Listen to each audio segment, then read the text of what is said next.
দোকানের থেকেও সেরা স্বাদের মুচমুচে দারুণ স্বাদের চপ বাড়িতেই তৈরি করে ফেলতে পারেন খুবই সহজভাবে।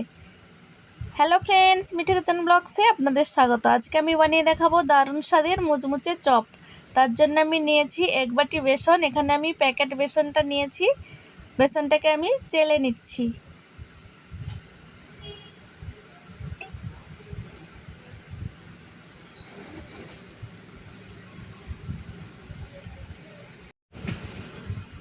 এখানে আমি চা চামচের 1.5 চামচ নিয়েছি ময়দা।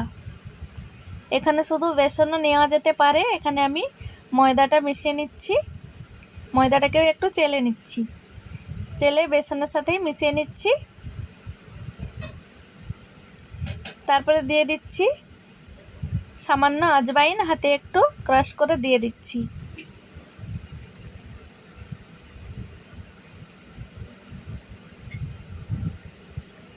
দিয়ে দিচ্ছি পরিমাণ মতো নুন।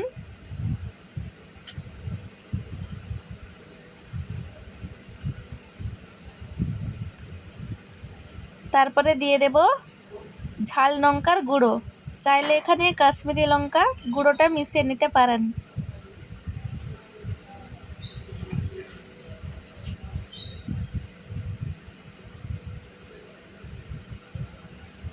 ভালো করে শুকনো উপকরণগুলোকে মিশিয়ে নিতে হবে।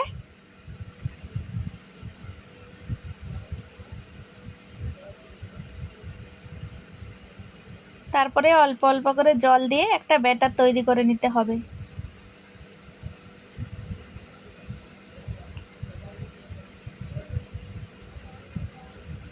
একেবারে কিন্তু বেশি জল এখানে দেওয়া যাবে না, অল্প অল্প করেই জলটা দিতে হবে, নাহলে কিন্তু ব্যাটারটা ভালো হবে না। আর ব্যাটারটা যদি ভালো না হয় চপগুলোও ভালো হবে না।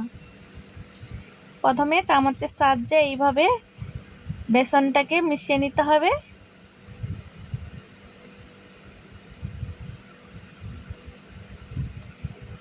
তারপরে আমি চামচের সাহায্যে একটু বেসনটাকে ফেটিয়ে নিচ্ছি।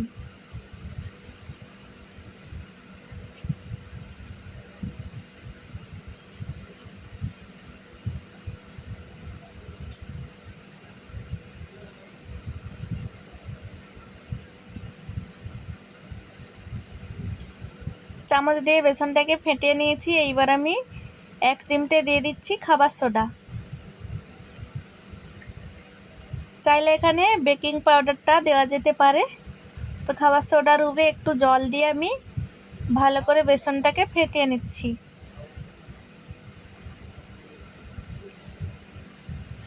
এইবার আমি হাত দিয়ে একটু বেসনটাকে ফেটিয়ে নেব। যত বেসনটা বেশি ফেটানো হবে তত কিন্তু চপগুলো ফুলকো ফুলকো হবে আর খেতেও স্বাদ হবে।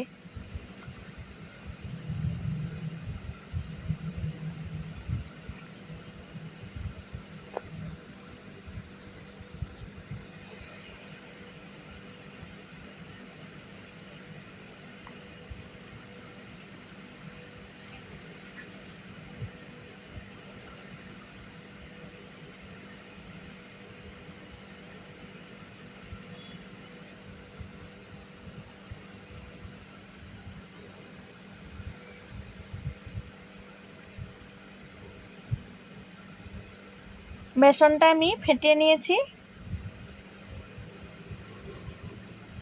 আমি আবারও জল দিয়ে একটু ফেটিয়ে নিচ্ছি। বেসনটাকে এত মোটা আমি রাখবো না। দেখুন এইভাবে কিন্তু থাকবে।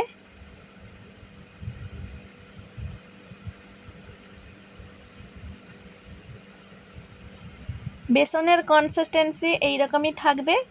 এইবার আমি বেসনটা যে ফেটিয়ে রেখেছি এটাকে ঢাকা দিয়ে রেখে দেব। ততক্ষণ আমি আদাটাকে গ্রেট করে নিচ্ছি।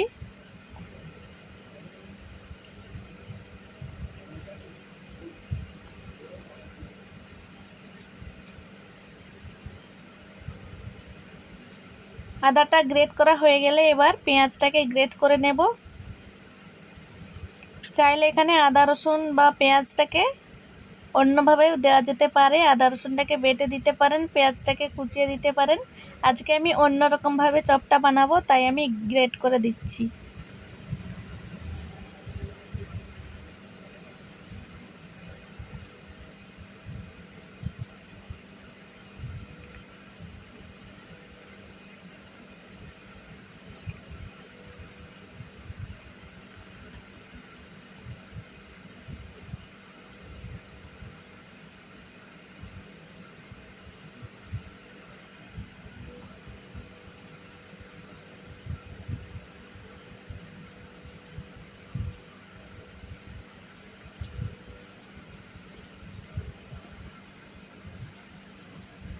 পেঁয়াজটা গ্রেট করা হয়ে গেছে।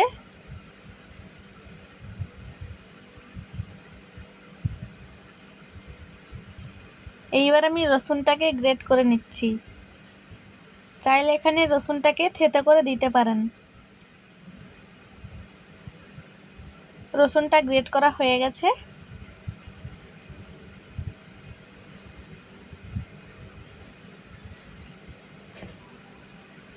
এইবার আমি কড়াইটাকে গরম করে গোটা জিরে, গোটা ধনে, একটা দারচিনি ছোট আর একটু সামান্য জায়ফল দিয়ে একটু ভেজে নিচ্ছি।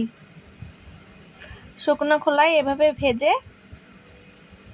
চপের মধ্যে দিলে কিন্তু মশলাটা, চপের যে মশলাটা হবে খেতে দারুণ লাগবে। মশলাটা ভাজা হয়ে গেছে, এইবার আমি তুলে নিচ্ছি। তুলে নিয়ে ঠান্ডা করে গুঁড়ো করে রেখে দেব। এইবার আমি কড়ার মধ্যে দিয়ে দিচ্ছি কিছুটা সরষা তেল, দিয়ে দিচ্ছি গ্রেট করা রসুন,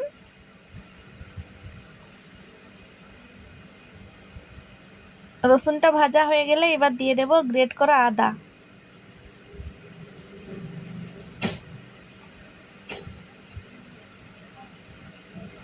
আদার সাথে রসুনটা ভালো হয়ে ভাজা হয়ে গেছে। এবার আমি দিয়ে দিচ্ছি পেঁয়াজটা।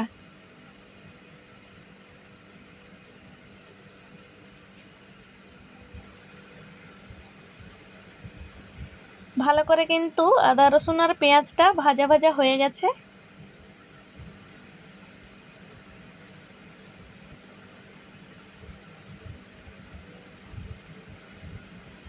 দিয়ে দিচ্ছি পরিমাণ মতো হলুদ গুঁড়ো,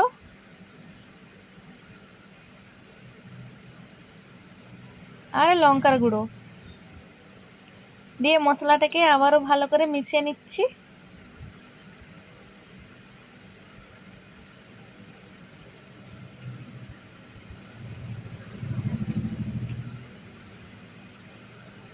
তারপরে আমি দুটো সেদ্ধ আলু হাতে একটু ম্যাশ করে দিয়ে দিচ্ছি। আমি কিন্তু খোসা সমেত দিয়ে দিচ্ছি। খোসা সমেত আলুটা দিলে কিন্তু চপটা যে বানাবো স্বাদটা ভালো হবে।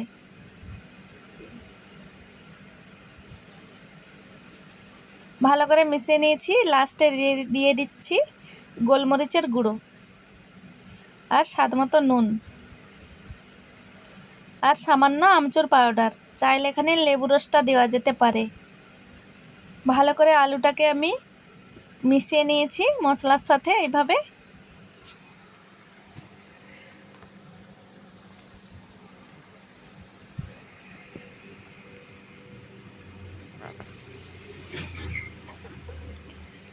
ভালো করে একটু নেড়ে চেড়ে মিশিয়ে নিয়েছি। তারপরে লাস্টে দিয়ে দিচ্ছি ভেজে রাখা মশলাটা। ভালো করে আলুটাকে মিশিয়ে নিচ্ছি মশলার সাথে। তারপরে আমি একটা থালার মধ্যে তুলে নিচ্ছি।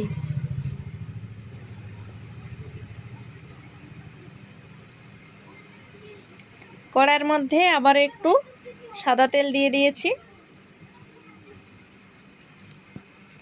এইবার আমি বাদামগুলো ভেজে নিচ্ছি। এই বাদামটা কিন্তু ভাজাই থাকে, একে একটু তেলের মধ্যে ভেজে নিলে এর স্বাদটা ভালো হবে।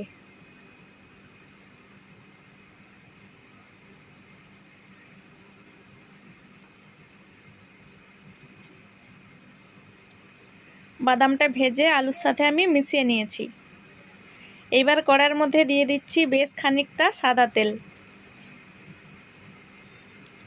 চপগুলোকে কিন্তু ডুবো তেলে ভাজলে ভালো হবে। বাদামটাকে আমি আলুর সাথে মিশিয়ে নিয়েছি। এইবার আমি হাতের সাহায্যে একটু গোল গোল করে চ্যাপ্টা করে নিচ্ছি। যেভাবে চপ বানাবো সেই রকম আকারে আমি এভাবে চ্যাপ্টা করে নিচ্ছি। না বেশি পাতলা করব, না বেশি মোটা করব, এইভাবে মিডিয়াম আকারে রাখছি।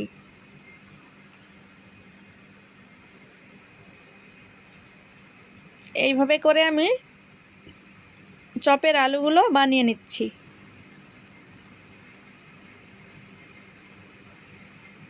চাই চাইলে আপনারা এই চিনে বাদামটাকে গুঁড়ো করে দিতে পারেন, আমি এখানে গোটা গোটা দিয়েছি। যখন চপটা খাবো মুখে পড়লে তখন কিন্তু টেস্ট হবে। সাদা তেলটা গরম হয়ে গেছে কড়াইয়ের মধ্যে।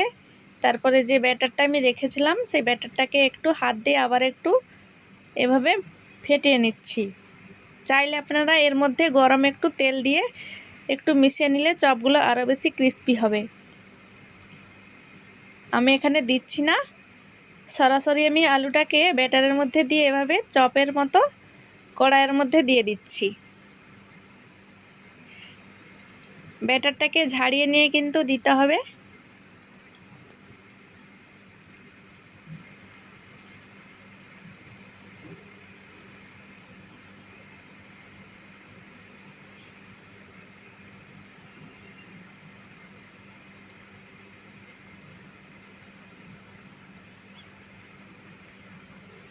খুবই সাবধানে কিন্তু এভাবে চপগুলো ছাড়তে হবে তেলের মধ্যে।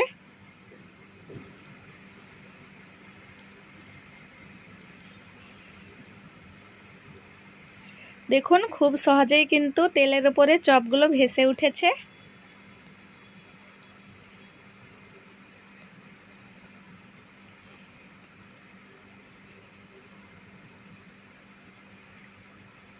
তারপরে আমি উল্টে পাল্টে চপগুলোকে ভেজে নিচ্ছি।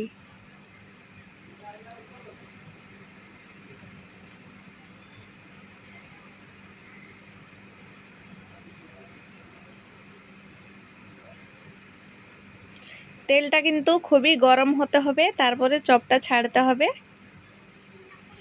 চপগুলোকে আমি লাল লাল করে ভেজে নিয়েছি, এবার আমি থালার মধ্যে তুলে নিচ্ছি। এইভাবে করে আমি চপগুলো ভেজে নিচ্ছি।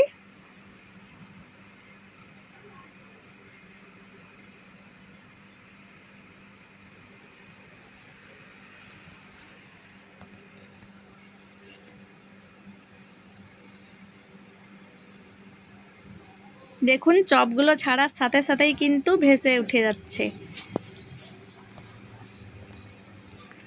এইভাবে চপ বানাবেন, খেতে কিন্তু দারুণ লাগবে আর চপগুলো ফুলবে। রেসিপিটি দেখে ভালো লাগলে লাইক কমেন্ট শেয়ার করে চ্যানেলটিকে সাবস্ক্রাইব করার অনুরোধ রইল। আবার আমি চপগুলোকে উল্টে পাল্টে ভেজে নিচ্ছি।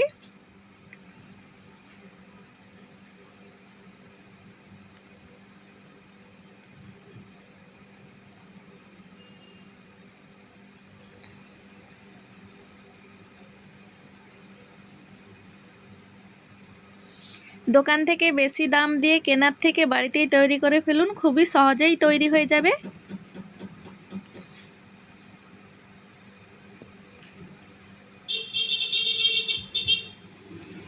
চপগুলো কিন্তু ভাজা হয়ে গেছে, এবার আমি তুলে নিচ্ছি। দেখুন কতটা সুন্দর হয়েছে, একেবারে পারফেক্ট চপ তৈরি হয়েছে।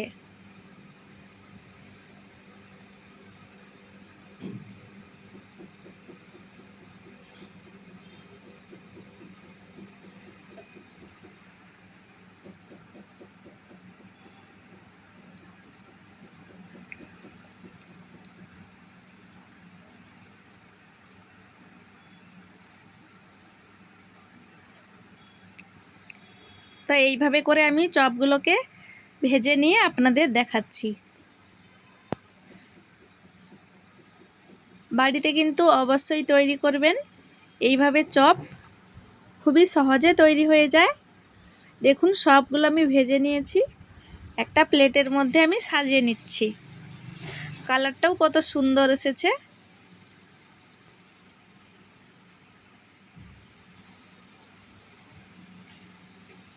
অনেক দারুণ লাগছে চপটা। চপটা আমি সাজিয়ে নিয়েছি, ওপর থেকে একটু বিট লবণ ছড়িয়ে দিচ্ছি। তো চপের রেসিপিটা আপনাদের কেমন লাগলো কমেন্টে অবশ্যই জানাবেন। আর ভিডিওটি এখানেই শেষ করছি। ভালো থাকবেন, সুস্থ থাকবেন।